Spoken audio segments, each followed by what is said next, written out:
కాకినాడ జిల్లా Peddapuram sub jail నుంచి ఖైదీ పారిపోవడం కలకలం రేపుతోంది. బైక్ చోరీ కేసులో అరెస్ట్ అయిన పోతుల సుందరం జైలు నుంచి పారిపోయినట్లు తెలుస్తోంది. ఖైదీని అనకాపల్లి జిల్లా పాయకరావుపేటలో పట్టుకున్నారు పోలీసులు. అయితే జైలు సిబ్బంది సహకారంతోనే ఖైదీ పారిపోయినట్లుగా అనుమానం వ్యక్తమవుతోంది.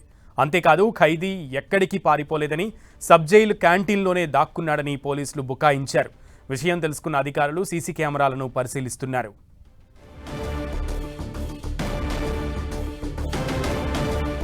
జైలు నుంచి ఒక నిందితుడు, ఒక ఖైదీ బయట పారిపోవడం ఇప్పుడు సంచలనంగా మారింది. ఇది కాకినాడ జిల్లాలో చోటు చేసుకుంది. కాకినాడ జిల్లా పెద్దాపురం సబ్ జైలు నుంచి ఖైదీ పారిపోవడం కలకలం రేపుతోంది. బైక్ చోరీ కేసులో అరెస్ట్ అయిన పోతుల సుందరం అనే వ్యక్తి జైలు నుంచి పారిపోయినట్లుగా తెలుస్తోంది. ఖైదీని అనకాపల్లి జిల్లా పాయకరావుపేటలో పోలీసులు పట్టుకోవడం జరిగింది.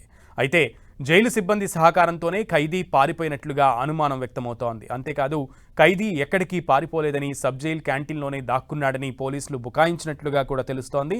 ఇక విషయం తెలుసుకున్న అధికారులు సీసీ కెమెరాలను పరిశీలిస్తున్నారు.